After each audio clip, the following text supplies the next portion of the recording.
Worms, huh? Worms are pretty neat. I like worms, actually. They're a really cool type. Like rocks, right? Yeah, rocks are really cool as well. And obviously, they're not like zombie or psychic or anything like that, where they just have a ton of completely generic and not archetypally restricted in any way support. You know, stuff like the Zombie World package and all that banished psychic synchro stuff, it really grinds my gears. How can anyone enjoy just playing the same deck but with a different archetypal engine? And don't even get me started on rituals with incantations and whatnot. They just make every ritual deck the same. I'm not playing those cards in this deck because I want to have fun. Anyway, Synchro Summon Chi fine.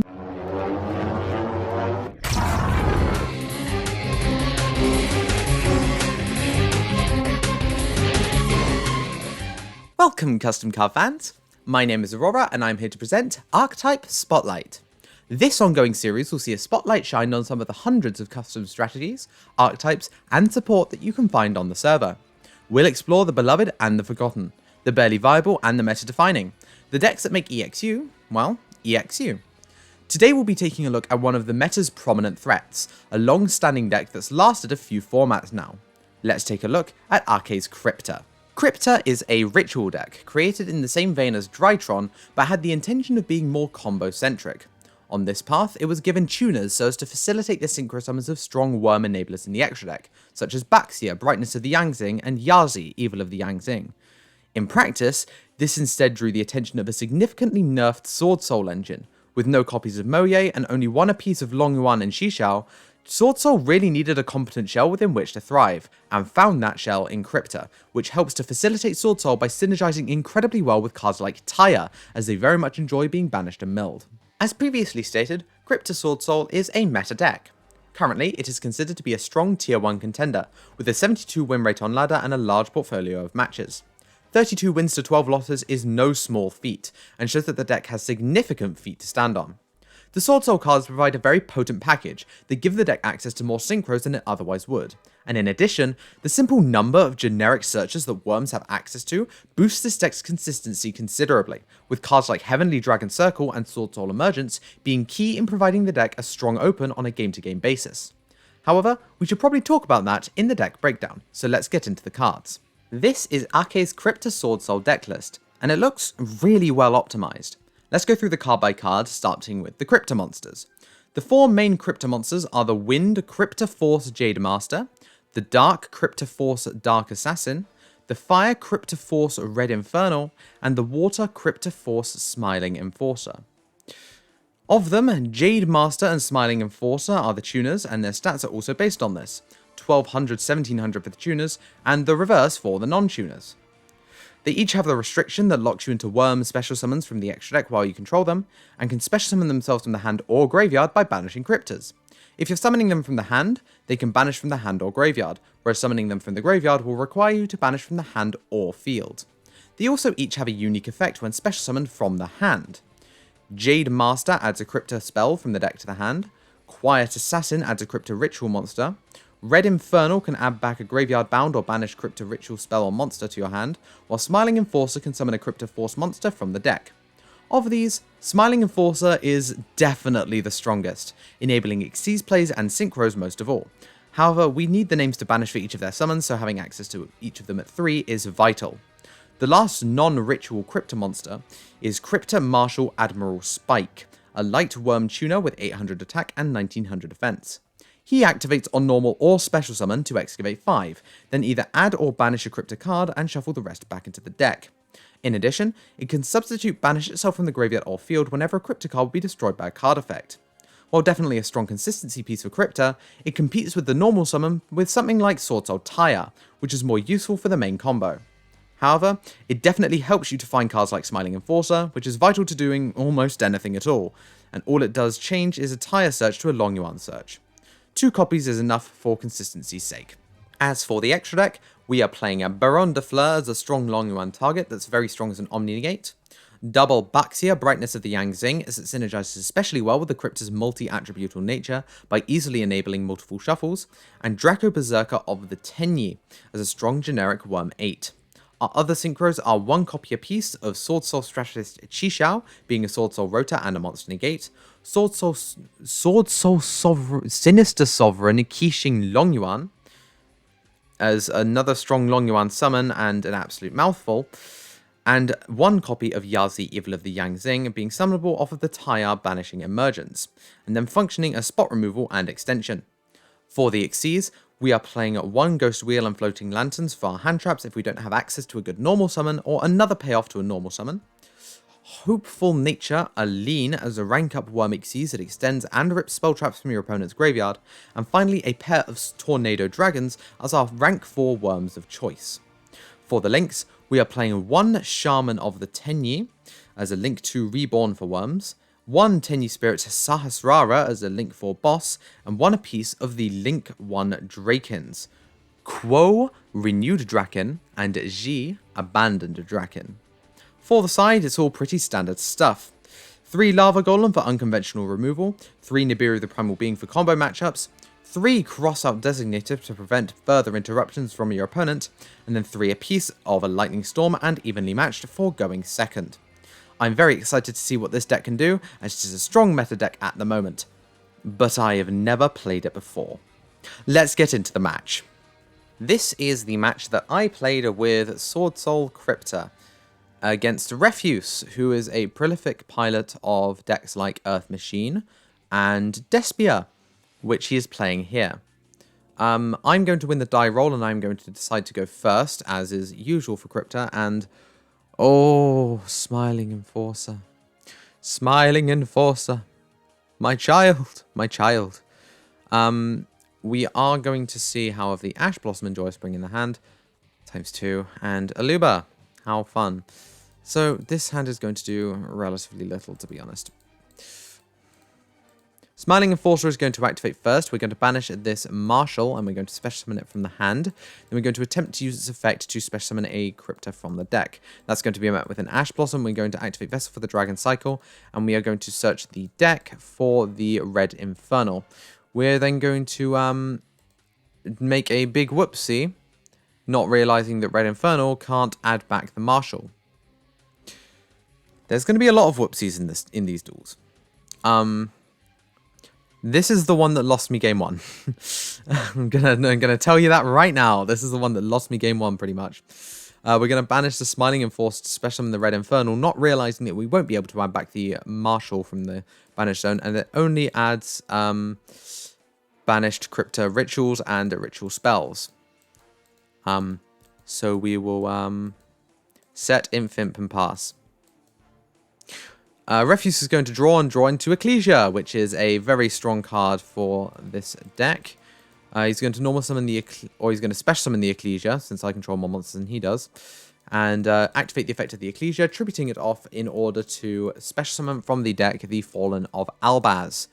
Then he's going to be normal summoning the Aluba, Jester of Despia, and use the effect of the Aluba, Jester of Despia, but that's going to be met with the Infinite Impermanence, as of course it has to. We're going to then move to battle phase, I do believe. Yeah, we're going to go to battle phase, and then we're going to swing with the Albaz into the Red Infernal, and swing direct for 18 with Aluba. We're then going to set the Forbidden Droplet, and we are going to pass the turn. We'll draw into another Red Infernal, never punished. We're then going to use the Longyuan, and then use Longyuan's effect, pitching the Red Infernal to special summon itself, and special summon a token. However, this is going to be met, the activation is going to be met with CCT Evangelist, one of Refuse's cards, which is a hand trap that allows you to discard it and declare a card name. Then if your opponent special summons a monster with the, or activates the card or effect of a monster, or special summons a monster with the same name as the card you declared, then you get to draw 2 cards and discard 1, so you get to de-draw. And he's going to declare Longyuan. Out comes Longyuan, and we are going to special summon a token, and Refuse is going to draw into Aluba, Allure, and we are going to pitch the Allure, because obviously Aluba is crazy. We're going to Synchro Summon. We're just going to summon a Barone here, since it seems to be the strongest target. We'll activate Longyuan to burn for 12, and then we're going to activate the Baron de Fleur, targeting the back row, as we don't want to lose to something stupid. It's going to end up being a Forbidden Droplets, which is going to pitch this Ash Blossom to halve the attack of this Baron, pretty much just making a complete stopgap on my offensive efforts at this turn. We're going to pass the turn there and let Baron resume her former glory, and Refuse is going to draw into Branded Opening, which would be good if Aluba just wasn't better in this scenario. Refuse is going to normal summon Aluba, which is going to be met with the Baron Negate. The reason why the Branded Opening is much worse here, for another reason, is because Aluba doesn't require you to discard a card, which means that Refuse gets to keep the card in hand, which is a lot more useful. We're going to switch the Albaz and the Aluba into defense, and we're going to draw, and it's going to be Ghost, Ogre, and Snow Rabbit. What an amazing draw.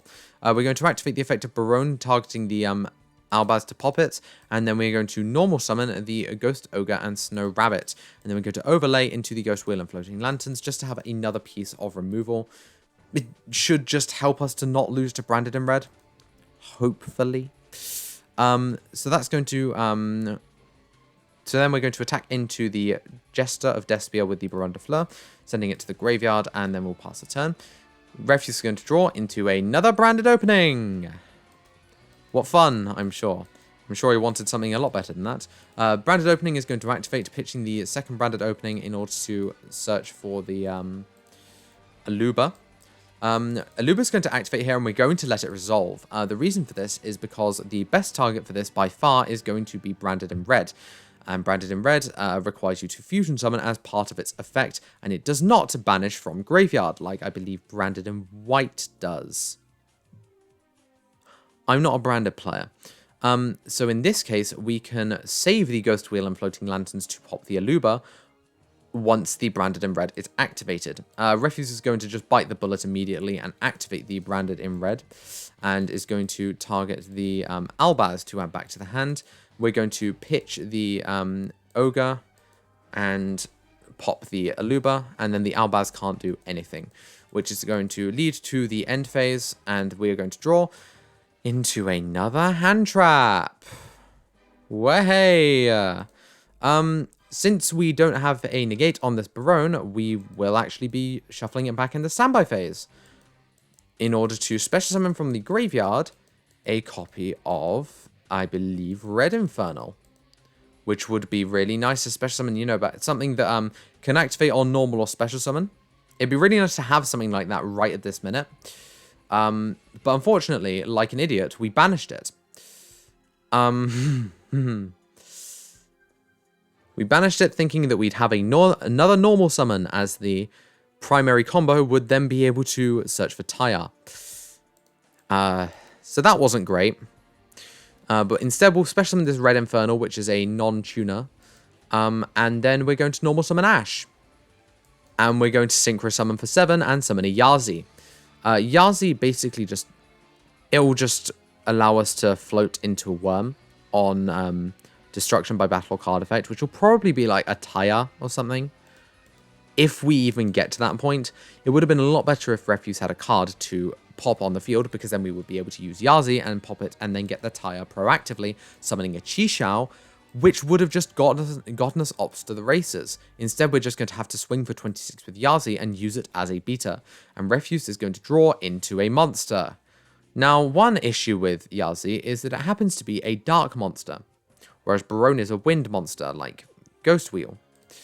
So, yeah, Albaz is super poly, it turns out.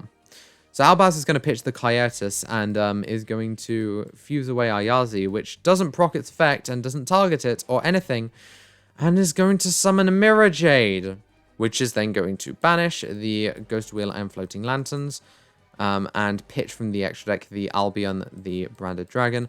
We're going to swing for 3k directly, and then Refuse is going to use the Albion's effect to set a Branded Spell Trap from the deck, which is going to be, I believe, Branded Punishment. Oh, Branded Banishment. Wrong meant. The top deck pretty much here has to be Tyre. It's not Tyre, and it doesn't really matter anyway because of Mirror Jade's very, very strong removal effect. So we are going to very quickly concede. Game 2, we are going to go first again. And this hand is honestly really kind of shitty. We need a way to get a worm into the graveyard to trigger this Tyre. a way to get a worm into the graveyard is to use Heavenly Dragon Cycle to rotor for one. And that can also rotor for a Cryptr, which is very strong, especially if we rotor for something like Smiling Enforcer. The only problem is we can't use this Tire without using up our normal summon. In hindsight, normal summon Red Infernal, tribute it for Dragon Cycle, and then banish it from the graveyard to summon the Smiling Enforcer is just full combo without getting a Tire normal summon. So we probably should have done that. Instead, in the year of our Lord 2022, we T-set pass. Why am I so brain dead? Luckily, Refuse has drawn 6 hand traps. Has drawn Lancia, Droplet, Evenly Matched Nibiru, CCT Evangelist, and Herald of the Orange Light. Truly beautiful. What a hand, Refuse. What a hand. He's going to set the Evenly Matched and pass the turn. And we are going to draw, and it's going to be Cryptr Rising Tide, which is such a bad draw, because what we want to be doing with Rising Tide is searching it with Green Jade, or what's it called, Jade Master. That's it, the green one. We want to be searching with the green one. Unfortunately, now we can't. Lancia is going to come down in the draw phase, meaning that we can't use this Tire, which means we're just going to flip up this Red Infernal and swing for 17, because now we literally don't have a choice. Oh no, we are going to normal summon the Ghost Bell, and we're going to synchro summon the Yazi. Oh, we're doing things now. I see. Okay, Yazi's going to pop them both. Yazi's effect is going to activate, and we're going to special summon from the deck here. What are we special summoning from the deck? We're going to summon the Cryptr Marshal Admiral Spike. And then we're going to use the effect of the Cryptr Marshal Admiral Spike. Since we can't use the Tire, it's in our hand for 1, and we're under Lancia for 2. We're going to mill the top 5, and we're going to see another Admiral Spike. You know, fine. Its excavation effect actually isn't once per turn. Refuse actually clocks us instead of me, and realizes that actually that's quite strong. And so is going to activate CCT Evangelist to call Admiral Spike. Now, both of us make a blunder here, because both of us forgot that I had already normal summoned Ghost Bell. But, you know, this actually stopped me from making an illegal play on record where I could have been arrested for it. So, you know, good for Refuse. Refuse is going to draw, and it's going to be branded in red, which does absolutely nothing. And he's going to go straight to the end phase and pass the turn. We are going to draw a card, and it's going to be Jade Master, which is probably just about going to do it. We're going to go into the main phase, and we are going to activate the effect. We're going to normal summon Taya, using our normal summon immediately, banishing the Red Infernal, and special summoning a Sword Soul token. We're then going to use this token and the Taya to go straight into Chi-Xiao, and then use the Chi-Xiao's effect in order to search for the Long Yuan. We're also going to activate the effect of the Taya in the graveyard. I believe Taya is going to be sending the... It's going to be sending our Ritual, right? Yeah, we're going to be sending a Destiny Grimace, as we want to be able to rotor for a Ritual later in the turn. And we're going to add from the deck to hand the Sword Soul Strategist Long Yuan. Now, you may have noticed that Refuse has a certain Nibiru, the Primal Being, in hand. And actually, going Long Yuan, pitch Jade Master or something similar. Jade Master actually here is a fantastic pitch. So, Long Yuan, pitch Jade Master, summons itself in a token, makes 4 summons. And then we synchro summon for Baron de Fleur, and that makes 5. Which means that we could have a negate up to block the Nibiru. But, I'll let you in on a little secret. I didn't do that. I went Vessel for the Dragon Cycle, tributing our General Spike here. Search for Smiling Enforcer. And then use Smiling Enforcer. The tunnel. No, the tunnel. The tunnel.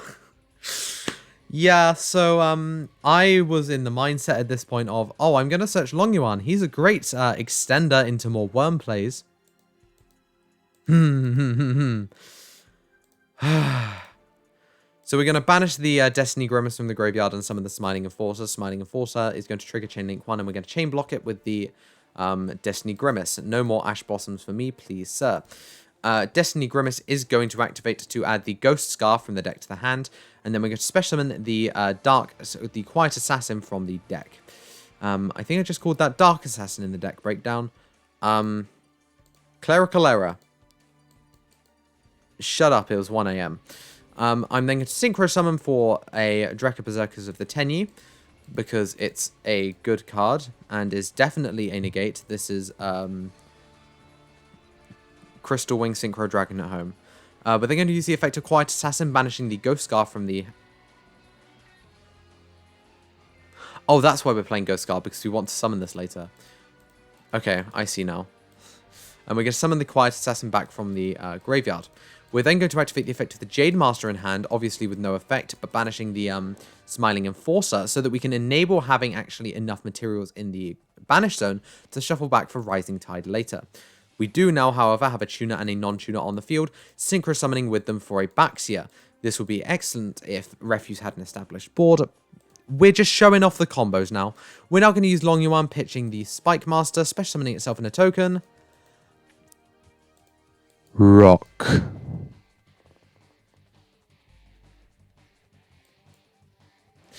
We'll, banish it.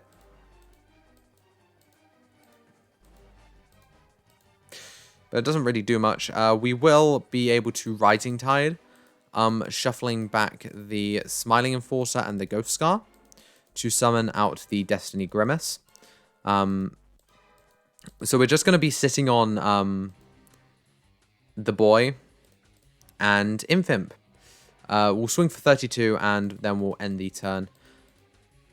Refuse is going to draw into fucking Tragedy. He's going to go standby main and activate Forbidden Droplet, pitching Tragedy. Tragedy effect. When sent to the graveyard, we'll add from the deck to the hand a Aluba, Jester of Despia. Normal summon the Aluba. Which will be met with the Infimp, but it doesn't really matter because we drew Branded in red anyway. Branded in red is going to add back the Tragedy. We will fuse for 2 and summon the Despia Quietus. Use Quietus' effect, making all non-level 10 rituals on the field, or non-level 10 fusions on the field. What was it? Sorry, what am I saying? All of the non-level 8 or higher fusion monsters attack 0, which would include Destiny Grimace, allowing him to beat over it for 25. Destiny Grimace does not float. Wait, this has an effect. I could have added back Red Infernal. Do I have Cryptrs in my grave? I have Cryptrs in my grave. I could have extended further. Fuck. Fuck. Ah. Oh, that's actually that's so soul crushing. Yeah, that's gonna go. Do I have Yazi in my extra? I don't think I do, right? It's in my grave. Yeah, Yazi's in my grave, so I wouldn't have been able to do anything with the next draw, which is a stellar draw. Ash Blossom. Yep, Bloss. Really wish I had this in my hand last turn when I could have ashed the frickin' Tragedy. And we're gonna go draw phase. We're just hoping that we don't draw a Despia card, but of course, it's the best one in the deck. Aluba, Jester of Despia. Effect to search. We'll be searching Branded in red again. No, Despia, Theatre of the Branded. Why did I let this resolve? I could have ashed this. The answer is I'm an idiot. And I forgot that Ash had an effect. We're gonna activate the theater. We're gonna use these two and summon a Masquerade, and that's just the end of the game. 5,000 attack direct and 500 life points means that I literally cannot activate cards or effects. So, what's the takeaway here? That I'm a really bad pilot? Yeah, I think that's probably fair. This deck has 1,000 ways to play around anything and everything, and I played into Nibiru so hard that it became the newest member of the Rolling Stones. My awful gameplay aside, Cryptr is an excellently adept at what it aims to do. Spam the board with strong synchro monsters and follow it up with powerful rituals that can seal the deal for a lot of decks. Destiny Grimace is definitely an ace monster for this deck, and it sucks that he got dropleted, as it would have been awesome to see him shine. And that's it for today's Archetype Spotlight.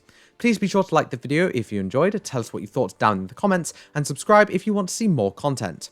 Remember to turn on the notification bell as well, so you won't miss a single upload.